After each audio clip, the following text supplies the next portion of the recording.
everything that Nike's done in this building is so amazing. It's so cool.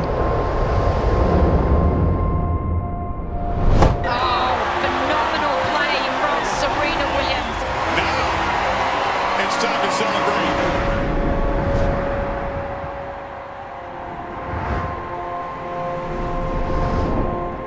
I hope that people that work here are just inspired to dream bigger and to jump higher and to do more. So the Serena Williams building is 1 million square foot of office, retail, and social space for Nike on their Nike HQ campus here in Beaverton, Oregon. It has 2,200 occupants. The sort of challenges that came with this building, besides its sheer scale, for us as Skylab, was its new sort of prototype for design-focused workspace. So the intention was that Nike wanted to have their design teams all focused together in the same building, but also able to feed sort of both to retail and also to business and marketing, and just generally sort of have that flexibility. But and actually requested that the design community be placed on the same floor. So that's a pretty big design community to bring together. And then there was also this actual building is in their campus, of which there's sort of, we were wanting to sort of bring in sort of some of our regenerative building principles, sort of one, not only building, but also site. The site actually is right next to a creek, which actually sort of generally the campus had turned its back on. And so it had been sort of lost. And then obviously with the Nike brand, how did we capture the sort of ethos of sport and the spirit of Serena Williams? Nike came to us with this building already sort of earmarked for Serena. So we had to sort of look at, or they came also with the idea of her as a warrior and a muse, the softer personal side of her, and then that highly competitive side that we all see on court. You know, we sort of had to represent that here in our building. And then obviously their heritage as a company and their innovation, that's the ethos that we're trying to bring through in the spirit of the building. And then obviously the sort of idea of the player and the team. I mean, even a single player has often a big support team behind them, as well as the team spirit that comes with how Nike represents a lot of these teams, or, you know, supports a lot of these teams as well. I think sort of just to sort of go back, I think the question is, big question I think people have is why Skylab on this project? We had a history of working with Nike, of which you've just seen a project for Sandy, who was with Nike SB and a designer. We've done a number of projects through from just even workplace evaluations to a speculative house, which was actually bought by John Hoke, who was actually one of the sort of lead designers at Nike. And then we'd also done some retail, and we'd done Camp Victory down in Eugene for the Olympic athletic track and field. So we had built a fairly good history with Nike, and John Hoke had approached us and actually asked us if we sort of, Nike were looking for us, sort of a local firm that could represent them and on this new campus, the new part of their campus, of which there were a number of local firms that actually, from Ulsan Kundig to ZGF, SRG, all these companies had actually had a sort of place landscape architecture as well, had actually were involved in the campus at the time, or either prior to us coming onto the campus as well. So this project ran from 2014 to 2021, so actually through the pandemic, of which all the early stage design work was actually in construction during the pandemic. So this building completed when for 1 million square feet to a pandemic where everybody was remote. So it was a little bit of a sort of disappointment initially because the building wasn't being used. But since then, Nike have come back and in person, and it is great to see this building in full use. So sort of, it was interesting that most of the buildings on campus actually had never been named. So this was one of the first to actually be given the name of Serena Williams.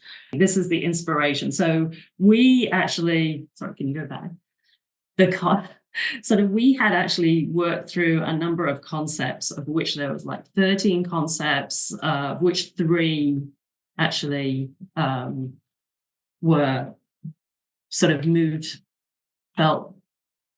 were actually taken on and moved into a slightly deeper study version, of which I think it was the multi-bars, the arena, and probably the branch in here that you are seeing. But it was then that, sorry, to go back to the next one, the one that sort of was landed on was this winged structure. Yep. May I know like the idea behind this icon matrix? Is it looking for like concept through like iconic design?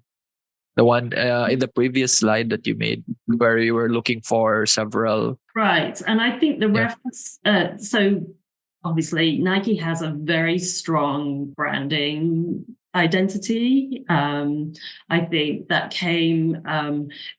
The project was seen very much as working in hand with Nike, sort of as a company, not as, I don't think it was intended that we came in and offered. They had some ideas of their own as well. I think they came to this to sort of, these 30 concepts were all ideas that had been thrown out as a conversation. And I think to then progress it. So what was it that made this identity, that represented the brand, really strong, innovative Black brand, to sort of take that forward, and especially with Serena Williams in mind.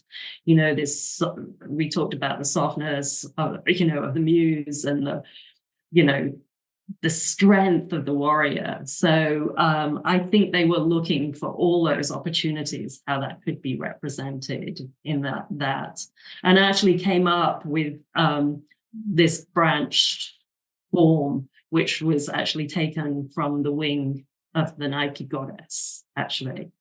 And sort of, to actually be truthful, it wasn't only that it represented the Nike goddess, you could see within it the moments of like the team coming together and acting together, or it's also the representation of the site and all these tributaries and streams that form together into a watershed. I think those are all things that were really strong and pushing these concepts and pulling them together. So I think there was a number of ideas that were being pulled together at that point.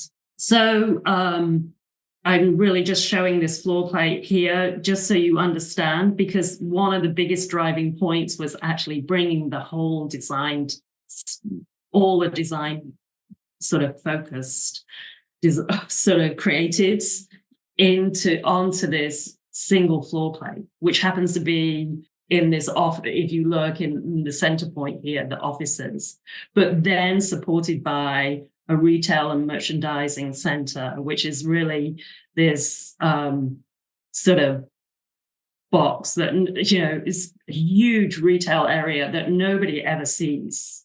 It is all about how them testing their retail before they put it out on the market. And then below that, there is a parking and loading dock, which actually we specifically put underground so that it was hidden, and the whole of this building became much more exposed to the creek at that point. And then going up from there, obviously the offices were business marketing, besides the creative force on the fourth floor, the marketing and business. And then the tower, which is an element which actually came about because Nike had an agreement with the city of Beaverton to want to build the tallest building on campus. But the tower actually did not represent anybody's office in any way. It represented the community sort of amenities. So meetings, lecture hall, banquet hall, and restaurant at the very top, which offered views out of the building and across the campus. And also is the sort of focus, and maybe I'll talk through that later as we move through these. So this is really the diagram that shows how vertically things worked, the intention to actually open up everything vertically, move vertically. Nike has a very strong sort of support or strong interest in moving people vertically through stairs, keeping you active. So we'll see as we move on, but that became a big sort of push as well. But actually burying the sort of the parking and the loading dock really allowed us to open up this site. And as I say, reinstate a wetland area that had been forgotten on campus. And then just this, the whole process was all about feedback and iteration, testing, retail, which is probably very keen to our own process, doing iteration after iteration. So we could understand it probably a little better. So I think to sort of, so that you can understand, this was at level 4, the creative studios. These are the wings of the goddess that sort of flew out into different parts of the sort of site. The sort of interspaces I'll talk about later, but the idea was that each of the wings had a reference. I'll talk about that on the next slide too. But you can start to see from the tower, which is at the center in the yellow, that people moved along these winged structures. And then to connect them even more, because they obviously, something they'd asked for is that all these creatives could have flexibility and movement, come together. There are these 2 connectors, one around the tower, and then one around the, which is called the design connector, which connected across the wings. And then in between these were garden areas and the respite, the idea that even creatives need regeneration at that point. So these wings were then sort of focused towards Serena and the idea of her tennis with each set, and then Phenom, Warrior, and Muse sort of noted as those wings. And then just looking vertically, how you can start to see, I mean, this is a vast building. It has so many different pieces. I mean, it's actually urban in its quality because of just the amount of things that place within it. There are 4 restaurants, or restaurants, cafeteria, and tavern. There's retail space, which, okay, the public never really visits, but sort of it's there. And then there's all these other things that are going on, like loading, which are hidden underground. There's a plaza to Serena, which is sort of the greeting space for the building, which is where the wings sort of wrap their way around.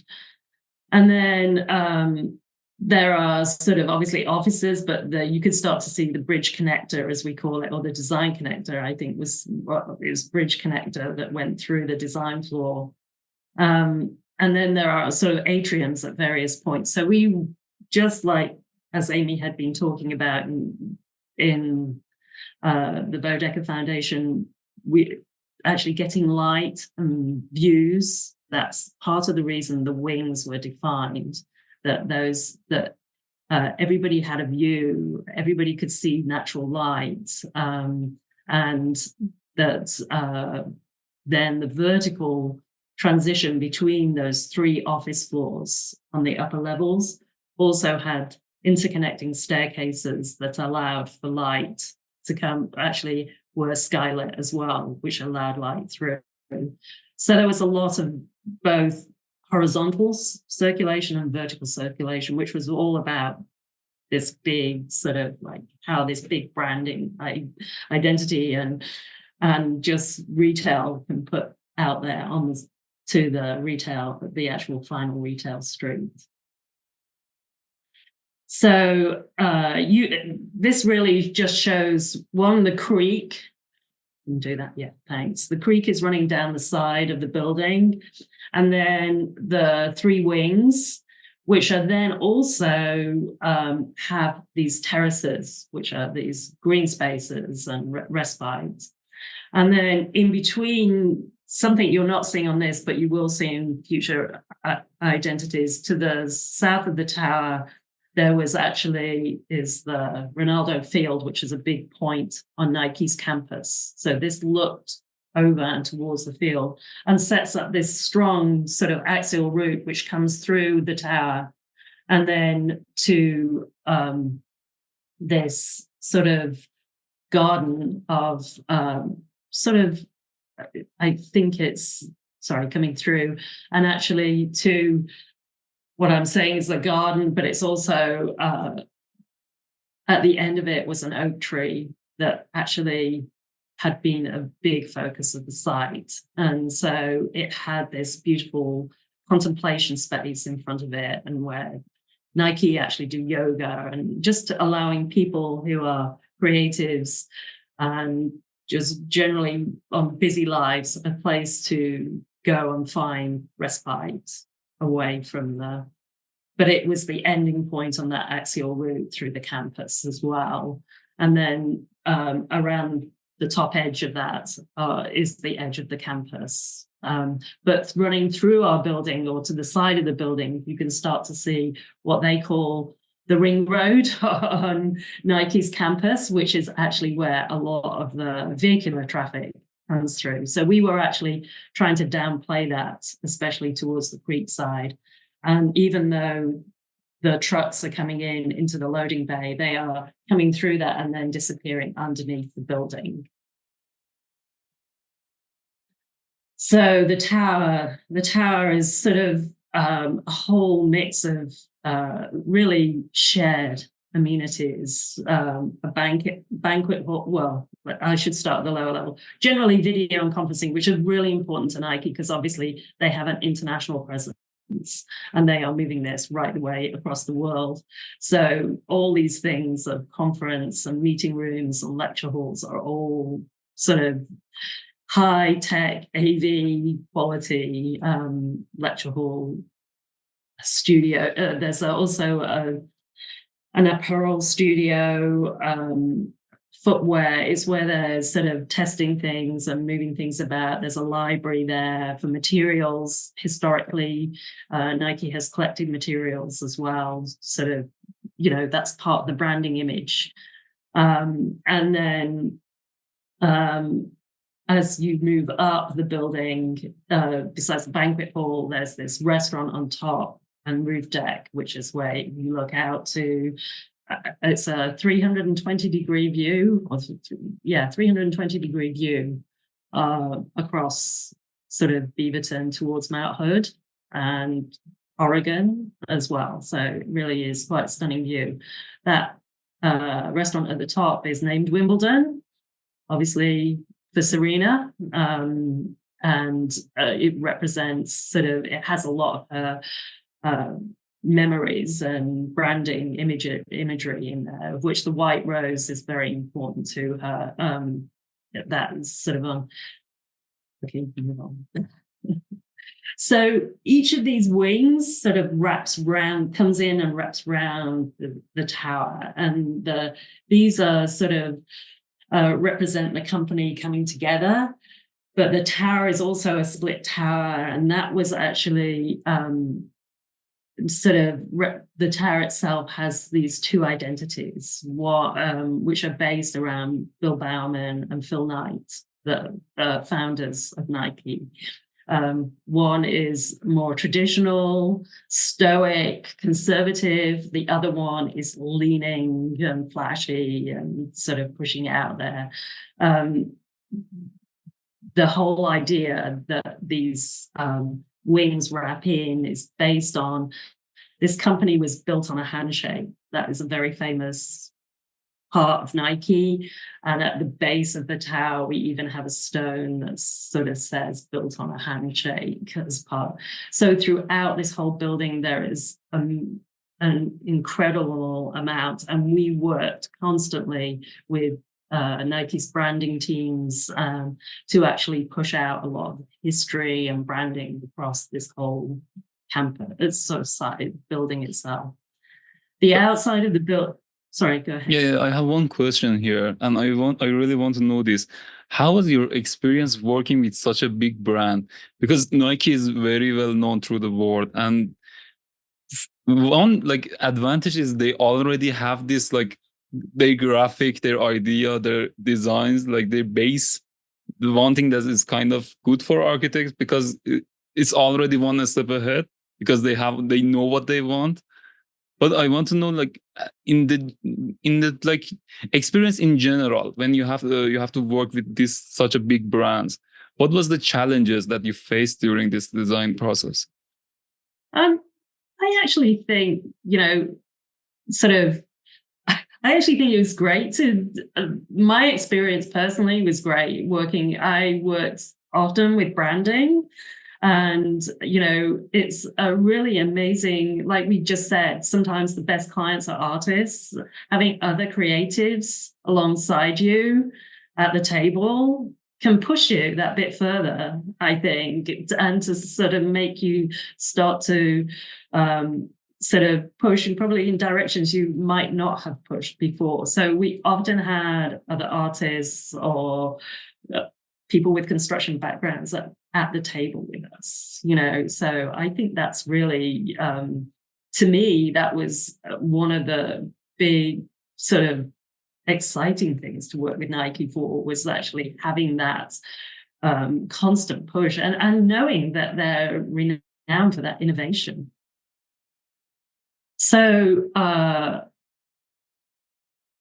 the outside of the build or the skin of the building, the intent or where a lot of our inspiration had come from, partially also from Nike's own heritage in the sports industry, but also this idea of the Japanese palace, this idea that it's sat on this heavy stone with this much lighter effect of the roofs that move.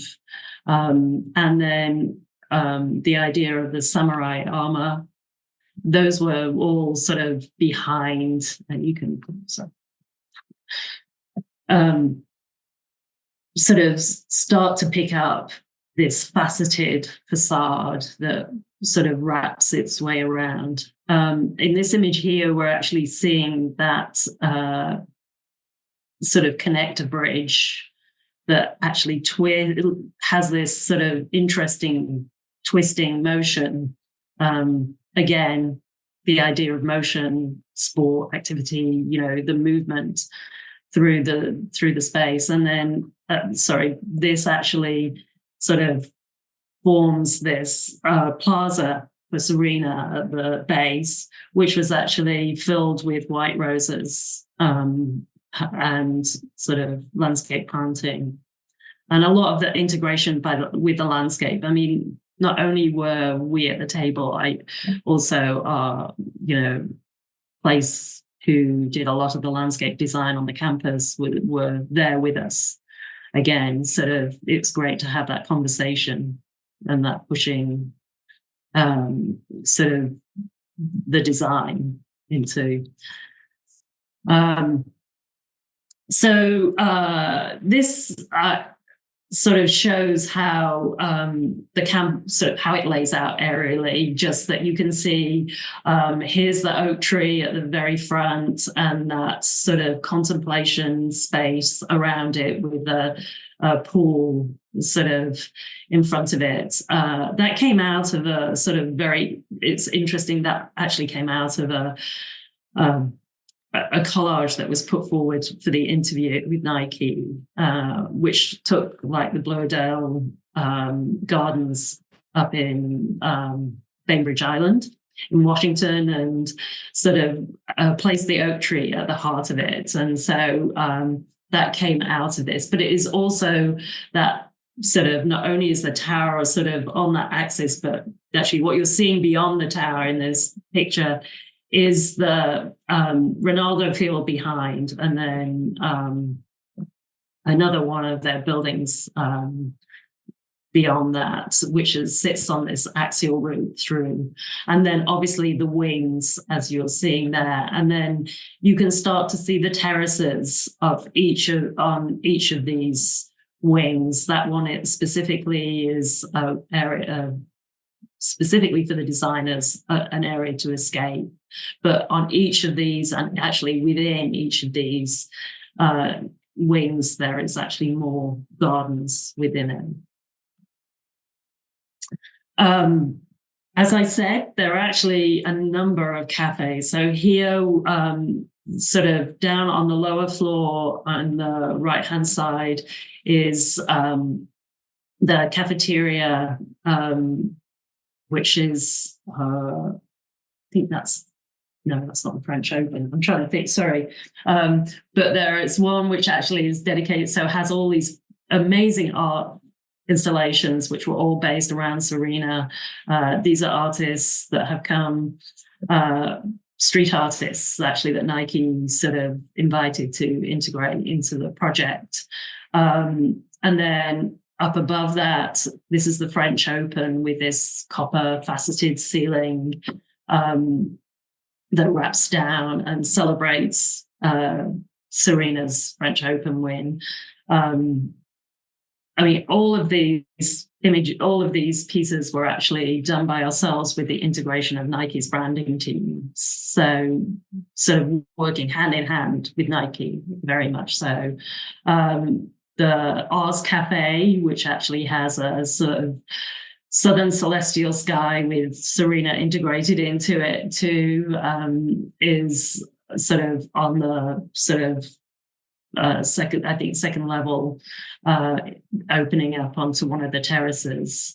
And then in the center down below, this is the Wimbledon Cafe at the top with that rose mosaic behind the bar and counter, and the views out beyond.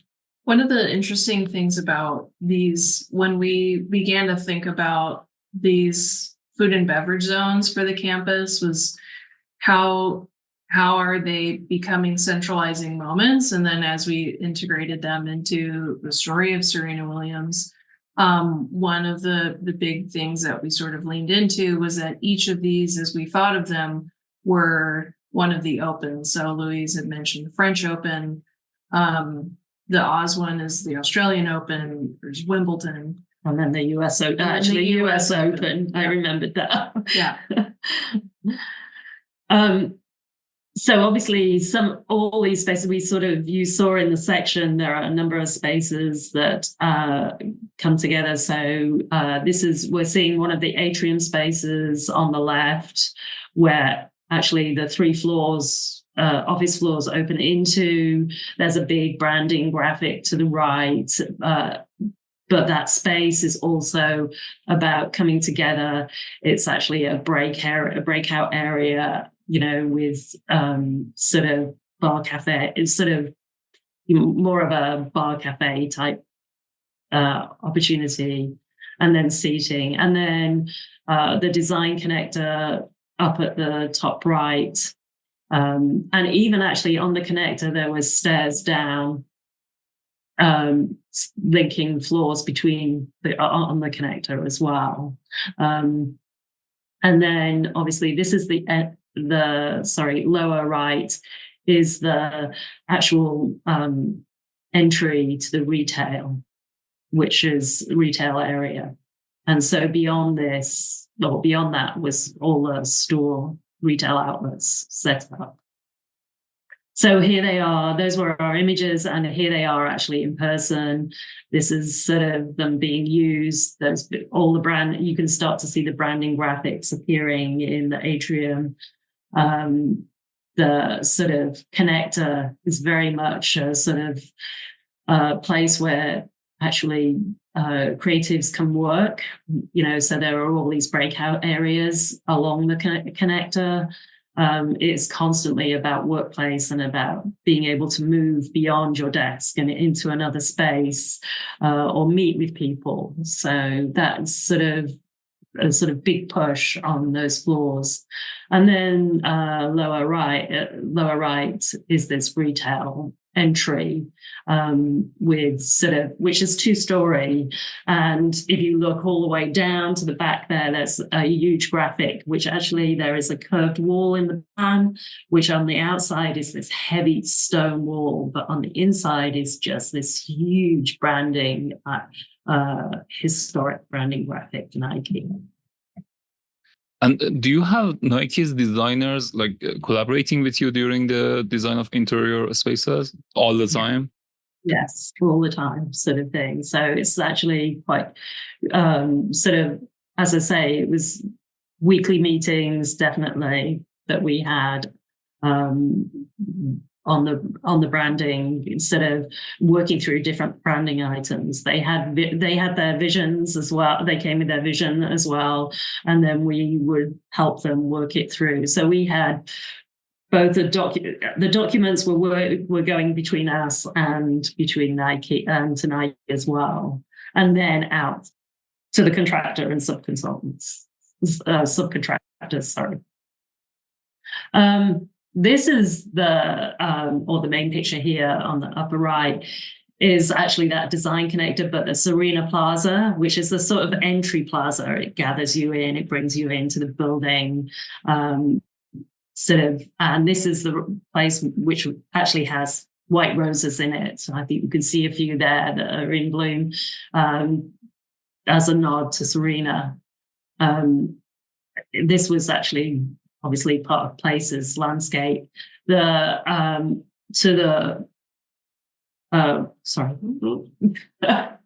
Right-hand side there in that image is the retail with the stone. You can start to see the stone plinth starting to build underneath, and the entry to the retail.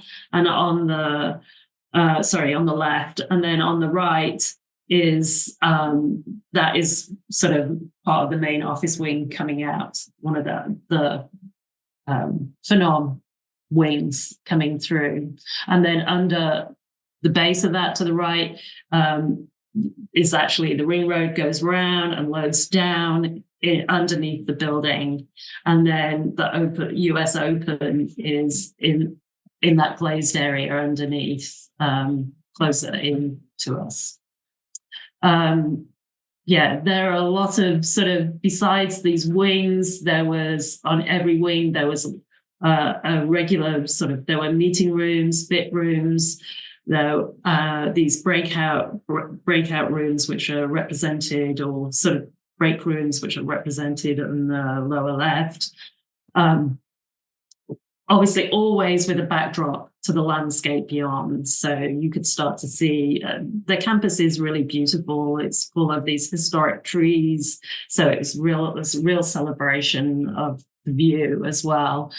And then up in the tower, or on the lower right, is the entrance to the tower. The memorabilia stuff, actually Serena donated a lot of her outfits from historic competitions, and those are actually in the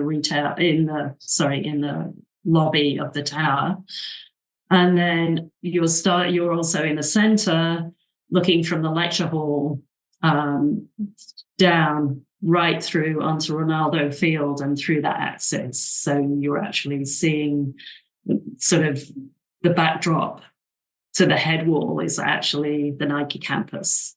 And then within the lecture hall, I don't know whether you can see it there, but there is one seat that is number 72, which is the year that Nike came together and started this company.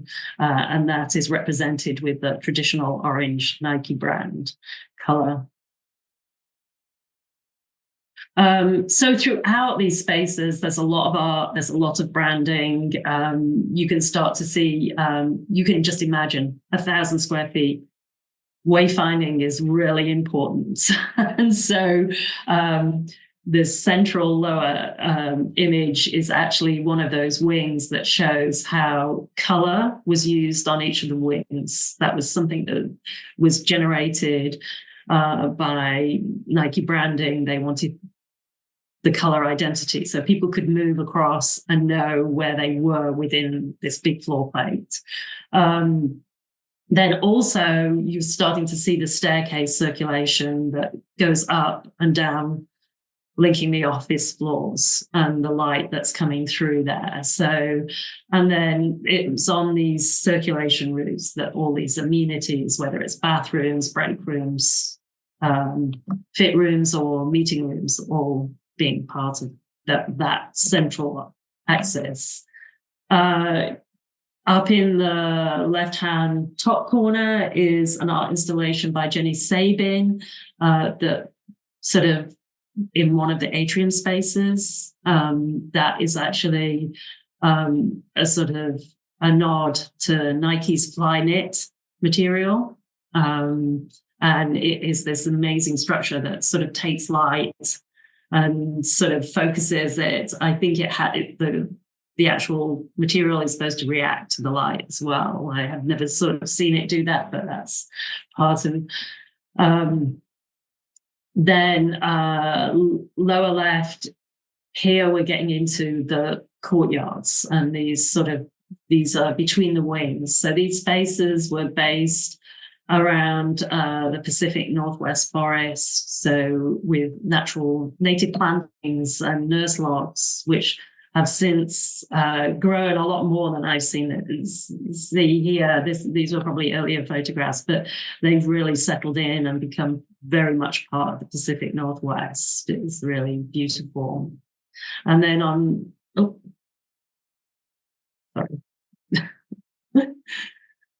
right-hand side is the tower, and actually even from the outside we started to look at how branding can be read from the distance, from the outside. So you start to see, especially on those upper floors, these are areas which were sort of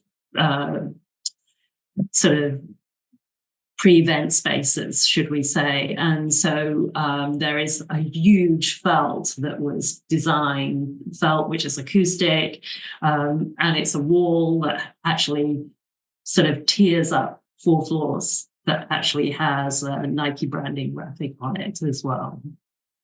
So just sort of I suppose to come to the end, but this is a LEED Platinum building, so it took a lot of different ideas about sustainability, of which one of them was this idea that all the rain from the roofs would actually be gathered, and you could sort of start to see within those spaces how there was greenery up there. We gather the rainwater and actually feed it back into the creek and into the wetlands below. So that's part of the sustainability.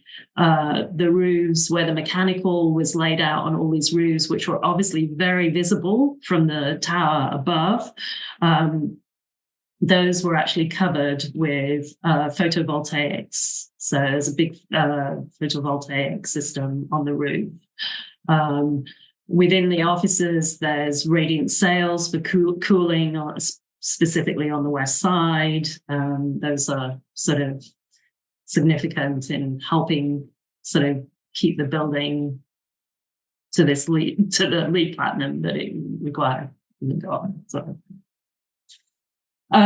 So this sort of idea of this whole thing, the roofs emptying out, actually brings us towards the creek. And then this was the building, because the building can suddenly opens up to the creek. The area at the base of this wing is actually the US Open cafeteria, which actually opens out onto a large terrace, and then natural plantings all the way down to the creek. And so obviously the footpath that is a new footpath through the campus, or sort of gives a new footpath to a new bridge, which is there. And then you can start to see here on the right-hand side, this is actually created over the loading bay, and the loading bay drops below the building underneath. So, and then out also to Tiger Woods, which is another building that's below us. I just thought I'd throw this in. There's just so much data on this building, as in just how large it is, its footprint, how many parking stalls we had to deal with. Those parking bays underneath, there are 2 floors of which completely filled with branding items all the way around, just again for wayfinding and identification. It is just phenomenal how much this building, and I think a lot of this was actually put together by Nike's branding team. Was this shocking at the beginning? Like, they give you this amount of like numbers, and you were like, what we should do with this much like variety right now?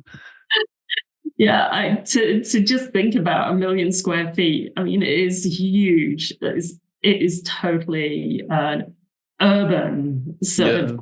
Exactly. You have to think of it as an urban idea. So that's like all the cafes, the retail. There is actually also a retail store that is specifically for the employees to go and be able to get drinks and newspapers, whatever they wanted, sort of thing. So yeah, it's a very urban project in its own right, sort of thing, even though in its landscape it is not urban. It's very much within the sort of part of the campus, which sits out in this beautiful rural landscape.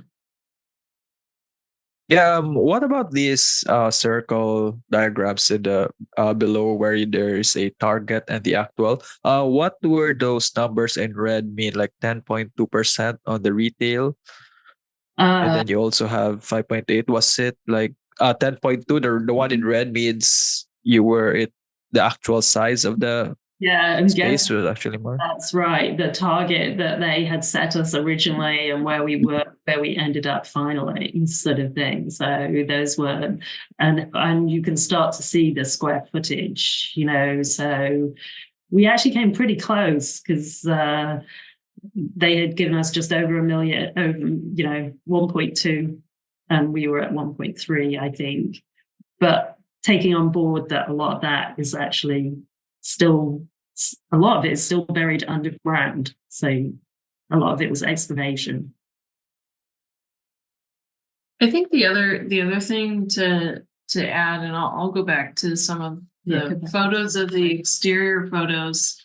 I think one of the impressive things with this building is the thoughtfulness that the team took to think about materials, particularly on the exterior facade of this building and as it turned into the interior. But what is really impressive is that there's this level of detail and tactility that's visibly noticed, or reflections, like the way that, I mean, this is in part the photograph, but it's also like the reflectiveness of responding to the landscape below is really an impressive moment and opportunity.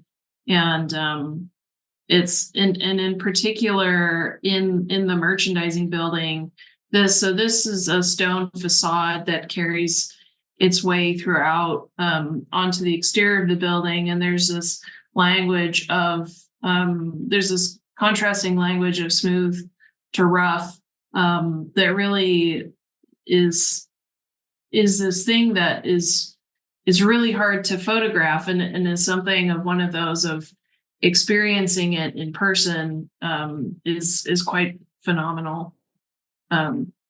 And especially like thinking about how the team was able to tell the story of Serena through built forms, through tying different nods of her own personal history into the story of this, and into the story and the fabric of this building, is cool to see, is also just really cool to see realized in these photographs in small spaces and scale spaces. Actually, while you're on that, even just the things like the light fixture in the upper left-hand corner at the US Open, that is actually a nod to her serves, and actually those are sort of they have different colors in them, and they represent the speed of her serves. So sort of they're just like every detail from in every facet had the thought of her in some way, or engaged within it, through to the final branding, throughout the final branding of the building. You have this amazing talent of receiving an artist from this project and the previous one, receiving an artist's vision, a brand vision, and transfer it to the architecture language.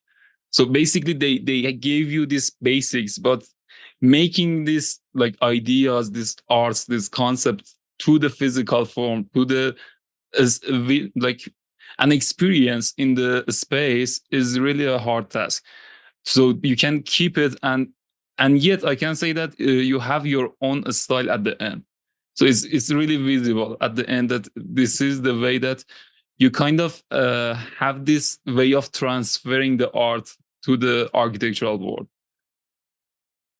Thank you. That's a nice comment. Thank you. I think it's a really, I mean, that's also part of what makes our process in these projects really exciting, is that interpretation of someone's personal history or the Nike brand, and realizing it into the built form, or abstracting it enough, or not, or working without abstraction. I think because it's also, as people experience these spaces, that's the questions that some may begin to ask is, you know, why is it done this way? And then there's this whole other story that gives it a greater meaning and deeper meaning to enjoying the space of, you know, why, other than like, why is this wall placed in here in a particular way? It's just incredible sort of the amount of thought and detail that goes into some of specifically here in Serena, just from when you were talking about that stone wall a minute ago, Amy, I was suddenly remembering, oh yes, there's another branding item that I remember we had to coordinate and place in there. You know, if you have a body, you're an athlete. That was the comment that was on the wall. But the subtleties and the slow, I think that conversation between client and ourselves is really significant in these projects. Yeah. And the other thing, you know, from the outside, when you look at this big scale project, it's kind of scary, but these type of projects give you the opportunity to bring this amount of different ideas to the table. Like it wasn't possible to have this variety, this concept, and this different color palettes. But this kind of project makes it possible, and you have this kind of a space to show that. So basically, this is an advantage to having this scale projects. Yeah, and I think that when we think it's relevant in this project and even in the Bodecker Foundation, but oftentimes when we think about the materials of the architecture, is that there's a holistic view of what are consistent themes that we find throughout all of the spaces, and that serves as our base layer. And then what are things that we begin to layer on that really change and manipulate the space to adapt to whatever it needs to be. You had addressed the varieties of scales of spaces in this project, and I think that it's something that I've observed from photos and seeing the team develop all of these spaces and all of the interior and exterior zones is how successful they were with thinking about scale. So when you're in a conference room, it doesn't feel overwhelming, like it feels like a great space to be in. And then in some of these more food and beverage halls, or even some of the retail, that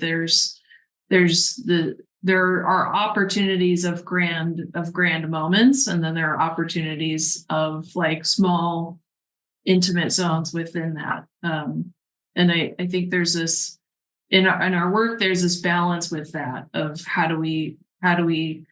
what is the thing or the element that we are responding to, whether that's the site, whether that's sustainability goals with LEED, right? That there's a reason for something that is tied to the story. Yeah, exactly. I mean, the amount of decisions you have to make for this project, right? I can only imagine like tons and tons of decisions. But I'm just curious, how many of your in your team took part in this project? So pretty much when Nike was at its like height and they were in documentation, it went to sort of like almost the full office being involved. So, oh wow! Which I think like 20 around 28 to 30 people. Mm-hmm. And how long did it take you to complete the whole design stage? The design stage, 2014 to, was it 18? I think it was the design stage. 18, yeah. So probably about 4 years. And then 2 or 3 years built form as well. And as I say, the pandemic, I mean, we were on site. We actually had sort of to add to this whole layer of when we were working in the office, we actually had part of the Hoffman personnel in our office for a part of the design. And then actually, as it went out on site, two of our personnel spent most of their time on site for probably 2.5 years. And this is the Nike's main headquarters, right? I believe this is in Oregon. Yes. So all of their personnel moved in here after it was constructed? It's not all of them. It's their creative, basically their creative teams. There are a number of buildings on campus. This is part of the newer campus. But these are where the sportswear, where they're actually designing the retail that goes out to the sportswear, and the sports teams sort of identities, shall we say. As there are other buildings that are dedicated to research and different parts, and it's a pretty big campus. So this is mostly creatives, shall we say. And I'm just curious, what's the reason they pick specifically Oregon among the other states? Because of Phil Knight and Bill Bowman, they started, I don't know whether you know the story, but the whole idea of the Nike shoe was developed down at the University of Oregon with a waffle. Right. So if you know anything about sort of Nike, it's that sort of base history that comes through and has stayed here as a company, though actually being out on that campus is full of international personnel. It is really impressive when you're out there. Their campus is fairly open. You can actually walk up. You can't get beyond obviously secure areas, but there is a sort of openness on that campus that you can wander around and see. And they have a running track all the way around the campus. And then sort of, as I say, as part of this project, actually, they developed a new footbridge as well, which was part of the project. And it gives a new identity to this part of campus, which was done by Place and was sort of evolved from Phil Knight's history in Oregon. And probably just a few more questions from me. I think the green spaces was also common in the first project, right? I think we already know the reasons why we integrate green spaces, but I want to know, like, on your end, is there a reason why you wanted to push these green pockets in these projects? We have an interest in regeneration as part of the practice, and we think of it whenever we can, you apply it. So I think in this case, the idea of that creek and the regeneration, that was part of that focus. And then that grew, obviously, because we wanted to feed that water back into the watershed. Then those green spaces sort of came up, and also regeneration just for people and personnel as well. Right. We all need our green spaces. We actually have, even here in our HQ, we have outdoor space, which we think is really important. Yeah.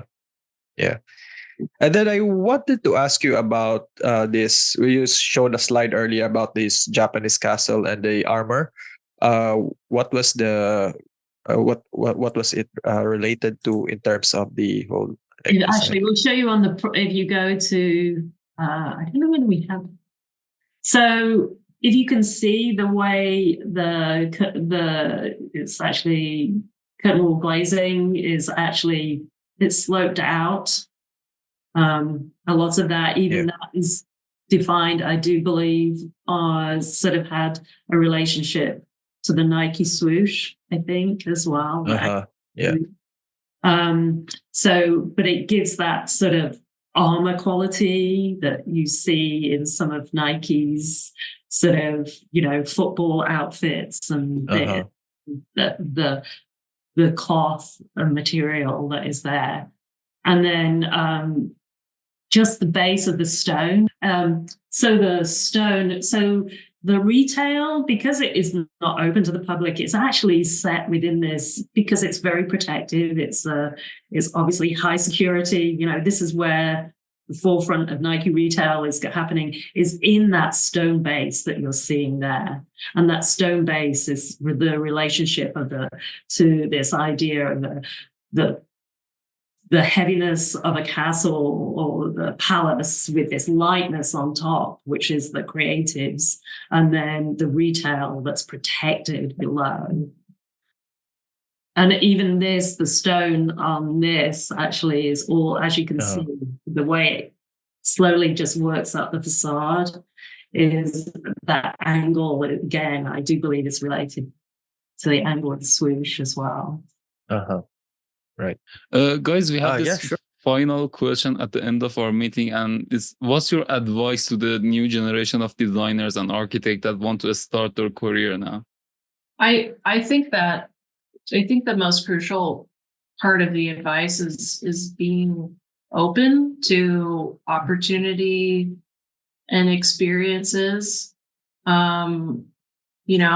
Where you can, when you can, get your foot in the door. But just being open to what those first jobs, whatever they may be, like present to you, and how you can use them to like better either further your own career or think about where you want to be. We are the cumulative, like all of our diversity and our knowledge like makes up who we are as designers, and also life experiences. Like, don't be afraid of showing, like integrating life experiences that may not feel like they have a direct correlation to design, but they do.